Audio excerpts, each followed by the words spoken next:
Hello friends. आज की class में हमारे पास एक क्वेश्चन है बेस्ड ऑन नेट 2019 पेपर।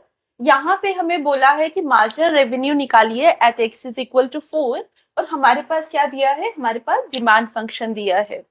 कल की क्लास में मैंने आपके साथ एक क्वेश्चन डिस्कस किया था जहाँ पे हमें क्या करना था, मार्जिनल रेवेन्यू कैलकुलेट करना था, बट कहाँ से कैलकुलेट किया था, टोटल रेवेन्यू की इक्वेशन से। तो मैंने आपको बताया था कि मार्जिनल रेवेन्यू क्या है, it is the slope of the total revenue function और हम उसका डिफरेंशियल करते थे तो मार्जिनल रेवेन्यू की वैल्यू आएगी। वही आइडिया आप यहाँ पे अप्लाई करेंगे। उसके बेसिस पे मार्जिनल रेवेन्यू क्या होगा, it is equal to d by d x of total revenue. मतलब टोटल रेवेन्यू को मैं क्वांटिटी के रिस्पेक्ट में अगर डिफरेंशिएट करूँ तो मेरे पास मार्जिनल रेवेन्यू आएगा, मुझे ये पता है। तो मैं क्या करूंगी, मैं सबसे पहले based on the given details मैं टोटल रेवेन्यू को फाइंड आउट करने की कोशिश करूंगी। और आप सबको पता है कि टोटल रेवेन्यू क्या होता है, प्राइस इनटू क्वांटिटी।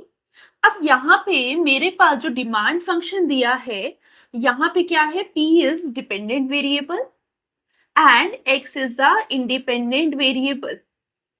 अब याद रखना, जब भी मैं टोटल रेवेन्यू निकालूंगी तो मुझे उसको डिफरेंशिएट करना है विद रिस्पेक्ट टू क्वांटिटी।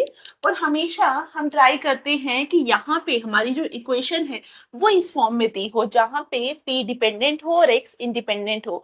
अगर आपको समहाउ इक्वेशन ऐसे दी होती जहाँ पे X हमारा इस साइड होता और P हमारा इस साइड होता तो आपको उसको कन्वर्ट करना पड़ता इस तरीके की इक्वेशन में, सो दैट डिफरेंशिएट हम कर सके।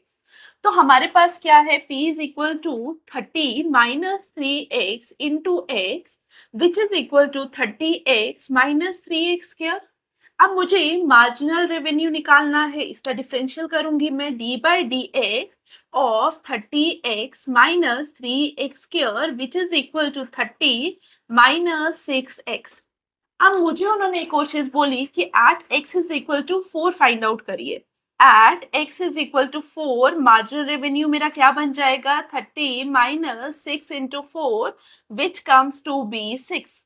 Now 6 is the value of marginal revenue. तो हम लोगों ने क्या देखा, जब भी मुझे मार्जिनल रेवेन्यू निकालना है तो मैं सबसे पहले टोटल रेवेन्यू को फाइंड आउट करूंगी सो दैट मैं उसका डिफरेंशियल लूं। दूसरी चीज जो मैंने आज की क्लास में आपको समझाने की कोशिश की, दैट इज कि मेरा जो इक्वेशन होनी चाहिए वो कैसी होनी चाहिए, जिसमें P आपका डिपेंडेंट हो और X आपका इंडिपेंडेंट वेरिएबल हो। अदर देन दैट अगर इक्वेशन इस फॉर्म में नहीं होती तो फर्स्ट हम इसको कन्वर्ट करेंगे इस फॉर्म में। क्लियर? आई होप आपको समझ आया।